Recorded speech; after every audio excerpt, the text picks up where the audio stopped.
having a cocktail buffet supper with pâté and sausages and quiche, and for dessert, bûche and mousse and madeleines. But I still have to make some hot little hors d'oeuvre pour le cocktail. Aujourd'hui, sur le French chef.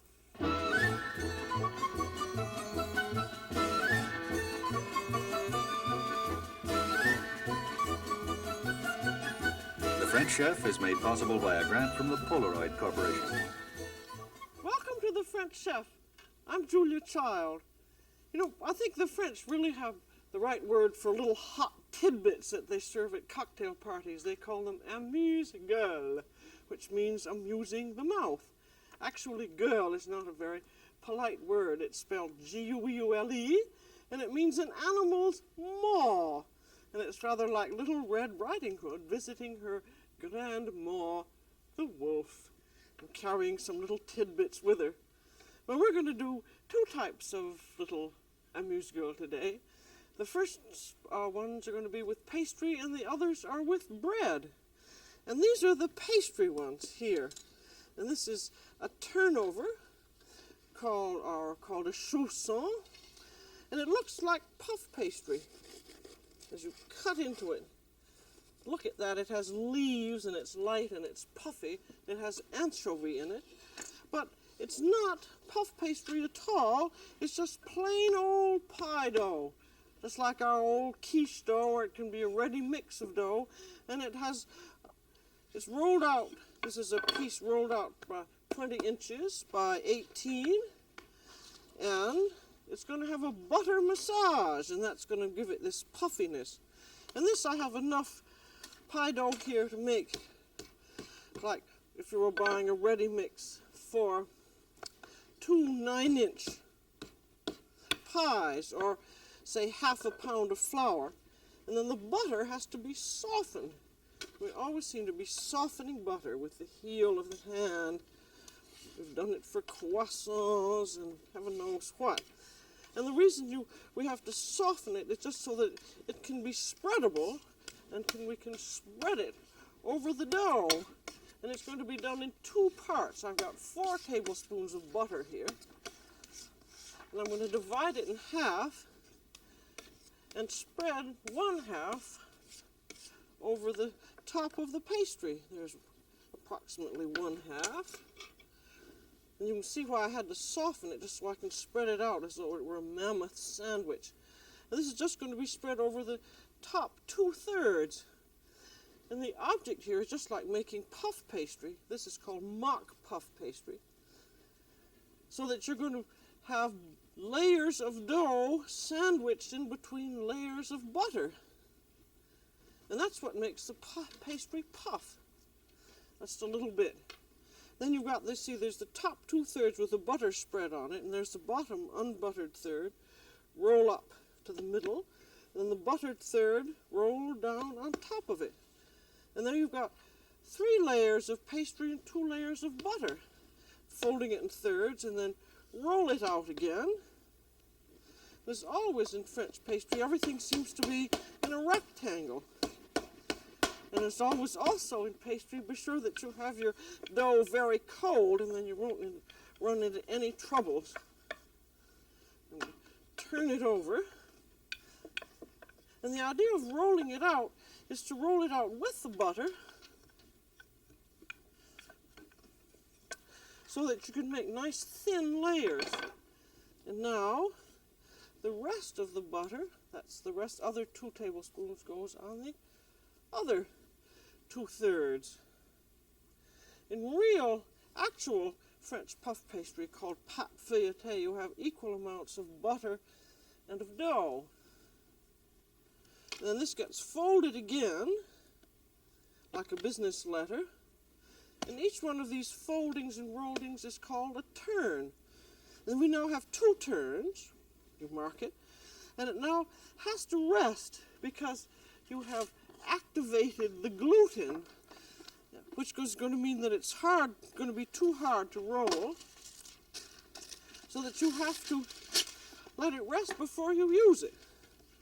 And you could use it now with just the 2 turns, but if you did use it now, I mean, if you did use it after its rest, I would like you to see, this is a piece of pastry that has just had the 2 turns, and you see it has very large fat layers. And this is not puffed up a great deal, in contrast to this, which has had the 4 layers, which is really puffed, and the layers are thin. So, if you have the time and you really want to make the good dough, you wrap it and chill it for about an hour, and then you roll it out again, giving it 2 more turns, and in exactly the same way. You roll it out, fold it, roll it out and fold it, wrap it again, and chill it for about 2 hours, and then you're ready to roll it out and form it. And this has now been chilled, and it's had its 4 foldings and rollings, and it's good and cold, and I'm beating it up, and it's going to be rolled into a rectangle, and then it's ready to go to be turned into a turnover.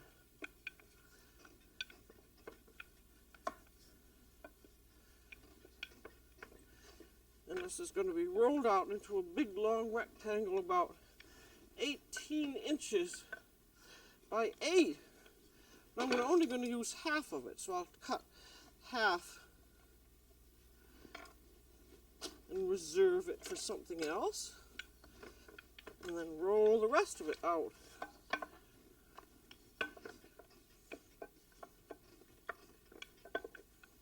And you want to roll it just as thin as possible, and if you hadn't let it rest, the dough would be very resistant, and it wouldn't roll well. So that's why I think one of the problems of working with American flour,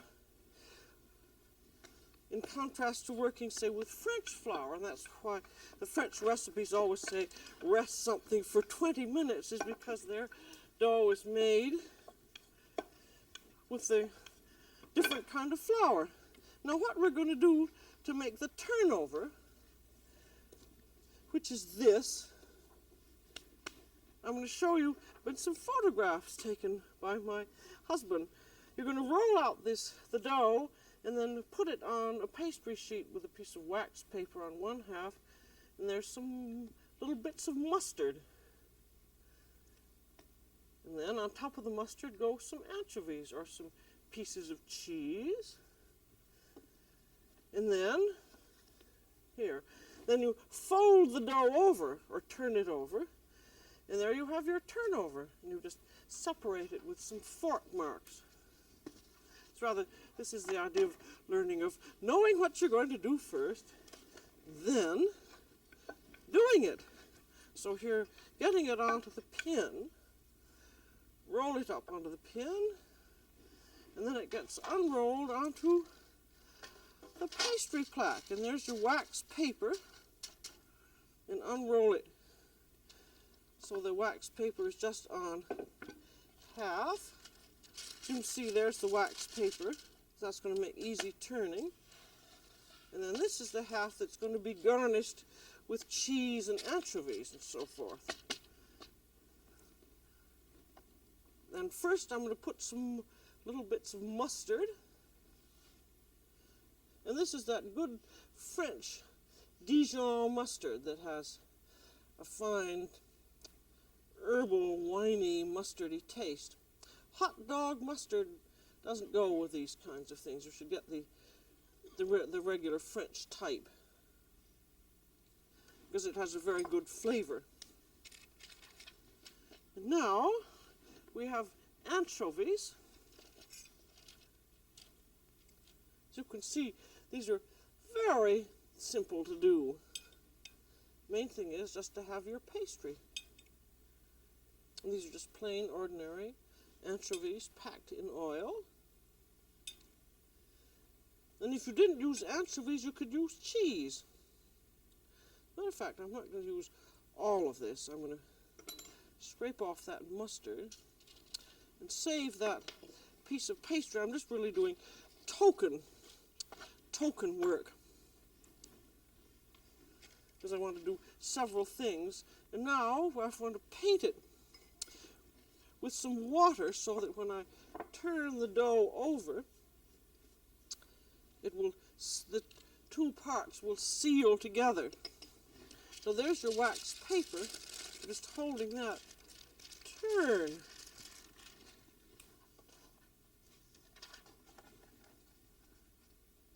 And then with your fingers, press down to make the separations between the anchovies. And then trim it off with your little Italian ravioli wheel, just in case it isn't as neat as it should be. And then take the back of a fork and press down all around to make a little decoration, and also to keep the pastry together. And then make fork marks to show the separations. The separations usually don't stay because the pastry puffs up. You could make lines of pastry right across. And now we have egg glaze. And that is simply 1 egg beaten with 1 teaspoon of water. And that's to make a nice brown color. And then after that you have little fork marks. And the important thing when you're doing any kind of pastry like this is to be sure and have it cold if it happens to be a hot day. And if the pastry becomes soft, you absolutely can't work with it. So immediately refrigerate it. And then continue. And you're never going to have any trouble if you remember that. That's the trick of keeping things cold. That means you can't try and do things too fast, and you can always put them in the refrigerator. Now, where am I going to put that? Over here for a moment. And I'm going to make these little Talmouses. Now, I seem to have lost my other example. Oh, here it is. There. This little thing, and you can make them either big or small, and those are squares of pastry, and I have some more photographs.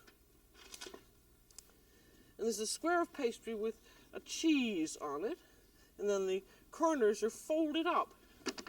And that is spelt like tall mouse with only 1 L. So we have our piece of pastry here. I'll make 1 or 2 big ones and 2 or 3 small ones. And again, roll this as thin as possible. It's not very neat. The big ones are really easier to make than the small ones. I'll make 1 big one. That's about 4 inches square, and then 2 small ones. And those are going to go onto the pastry sheet.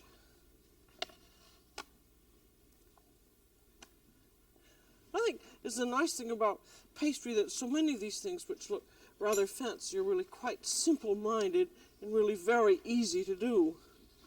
Now there they are, and I have to make a little cheese filling.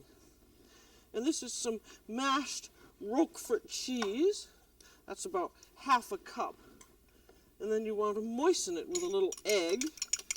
Beat up your egg a little bit. And you don't want to put all of it in. This is to puff up. And then we want some Worcestershire sauce and pepper. And if you wish, you can add a little bit of cream. It depends on how much egg you've got in. But you want the mixture to, that's pepper, you want the mixture to hold its shape. And I think that that's soft enough so I won't add any cream. Or you could add a little bit of butter to it. But that's terribly simple, and it's very good too. Now here's the large Talmouse, and that has about half a tablespoon of the mixture on, and the little ones have just about a teaspoon. You find if you put too much on, it's going to squeeze out as you fold them up. That didn't come off very well there. Now you want to wet the corners. so that you can squeeze them together. And here's the big one, squeezing it together. That's very cute, isn't it? It's like I think like a bishop's hat. As a matter of fact, the word Talmouses, it's one of those things where it says origin obscure, but it appears that these little cheese pastry have been known since about the 14th century. And the Talmouses of Saint-Denis near Paris were evidently very famous. And the people from a place called Sarcelles used to send Talmouses to the Archbishop of Paris, I suppose on his birthday, I don't know. But I think that does look a little bit like an ecclesiastical hat. And that's being glazed with egg. And these you can do ahead of time, but you glaze just at the last moment. You could even freeze them and then glaze them and put them right into the oven. And these go into a 450-degree oven. Heavens, but I don't want to bake them yet, because I want you to see how they look when they're done. But they bake at 450 degrees for about 12 to 15 minutes, so for the little ones and a little longer for the big ones. And now this is how they look when they're done. Look at how that is puffed from a very flat thing. And here's your big Talmouse, and there's the little one. But isn't I think they're really very attractive, and how fast to make. The good thing about them is once baked, you can keep them in the warming oven, and they'll keep perfectly well, say, or in an oven at around 140, 150 degrees. So that the nice thing is you can keep them once they're baked, and you can make them ahead. So I think those are two nifty little pastry things, and I have two more suggestions made out of bread, which are easier to do, and I think very attractive too. And these are little bread squares, and these are called Croque Monsieur. And this big long one is called a Croque Madame. And these are two variations on toasted cheese and ham and cheese sandwich. And I'll start out with the Croque Monsieur, which are made with just plain pieces of white bread. Move a little bit of this over here.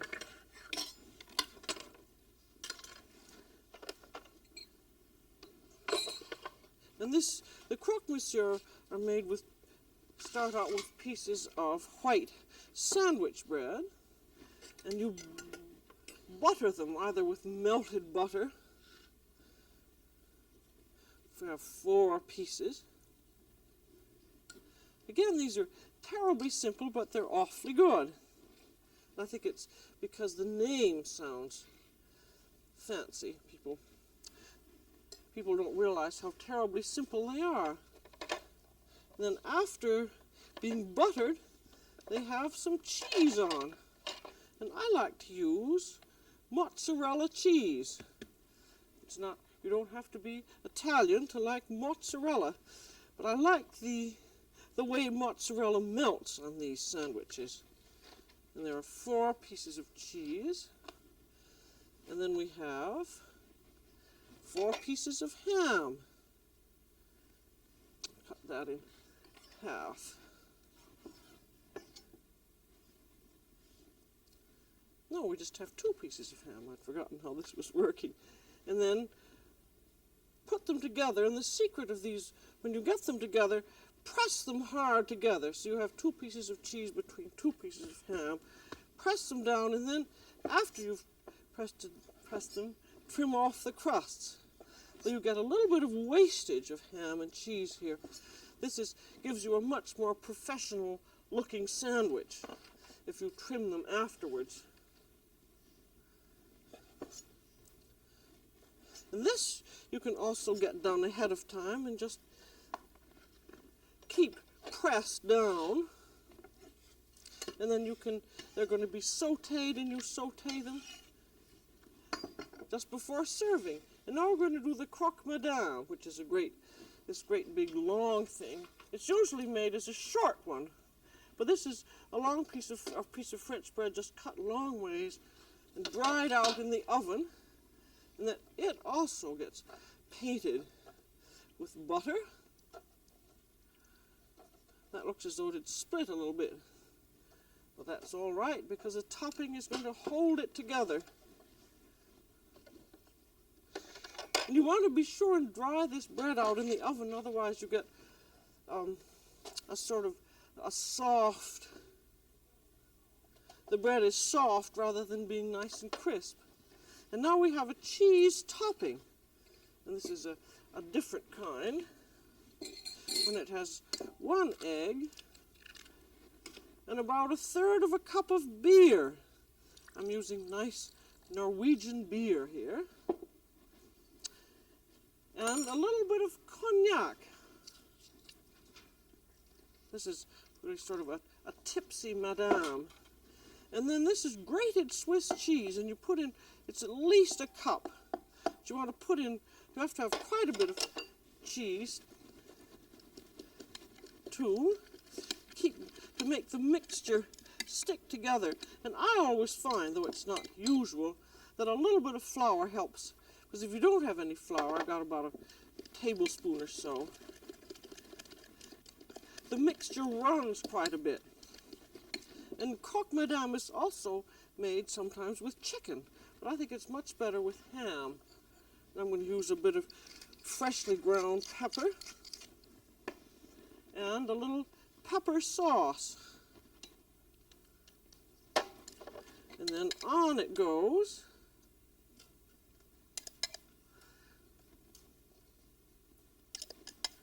But you really just see you have a great deal of cheese. It's practically like I can't seem to think of the name of it, a Welsh rarebit, which also has beer on it. And this again can be prepared ahead, and this gets, rather than being sautéed the way the Croque Monsieur does, this one gets browned in the oven. And this again goes into a 450-degree oven. In the upper third, I've got this in the upper third so I can change them after a while, and it takes about 15 to 20 minutes until it's browned nicely and the cheese is browned. And while that's browning, we will do the Croque Monsieur, which is sautéed in clear melted butter. And this is, see, I've melted the butter and I'm just using the clear part on top, which is known as clarified butter. But this makes a super Croque Monsieur if you do it all in butter. And get it good and hot. And remember that that's been pressed down hard. And then it's just sautéed until the cheese melts and till the bread browns nicely. Now, we've been trying to find out the origin of the name for Croque Monsieur and Croque Madame, and we haven't been able to. If you know it, you might let us know. Croque and croquant means something that is sort of crunchy in the mouth, and evidently this kind of a toasted cheese sandwich didn't come into being till about around 1910. And some people think it was Croque Monsieur because it was more masculine, and the Croque Madame, having the kind of a topping that it had, a little bit softer, was more feminine. And then a friend of ours who knows quite a bit about hunting said that it might have come from the hunting period, where evidently you had to do everything exactly right, wear the right clothes, and you had to bring the right sandwiches along with you. And men were supposed to bring only ham sandwiches and drink whiskey, and women were supposed to bring only chicken sandwiches and drink sherry. So it might have been that Croque Madame, which is sometimes made with chicken, came from that. I don't know, but I think it's rather amusing. Now, when you're sautéing anything like this, be sure that you have enough butter, and if it begins to smoke a little bit like this, you have to put a little bit more in. I think you'll find, made with very good bread and good cheese and good clarified butter that this very simple sandwich is awfully good. And for cocktails, you can cut it and cut it into triangles or squares and just serve that as a cocktail thing. You can also keep it in a warming oven. So I'm going to leave that there, and I'm going to get our Croque Madame out. There it is. You see that's nicely brown. And this also, I like making it, it's usually made small, but I like making it big because you can cut it and serve it into bite-sized cocktail pieces. And I think it's more fun also to have it large, because if you served it all cut up, it really wouldn't look like much. Now these are, I think, terribly simple, but really awfully good, because I guess that's one reason why ham and cheese sandwiches are so popular, just because they taste good. If you use a really good brand of real Swiss cheese and real mozzarella, it's delicious. Now here is our cocktail buffet dinner. And I'm here on the buffet table in the cocktail part. And this is Croque Madame being cut. And I'm cutting it in half lengthwise and then just cut it into small pieces. And the Croque Monsieur, you can cut the same way. That is really awfully good. I think you'll find that the Croque Monsieur with the mozzarella is delicious. And there's something about having it sauteed in clarified butter that just makes it very good indeed. And for the rest of the dinner, we have a lovely pâté de campagne and quiche.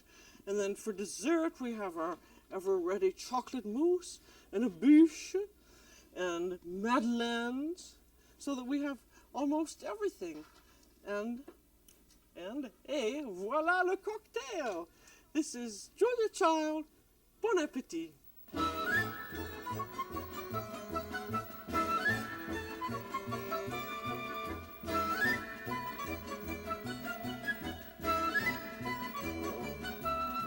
This program was made possible by a grant from Polaroid Corporation.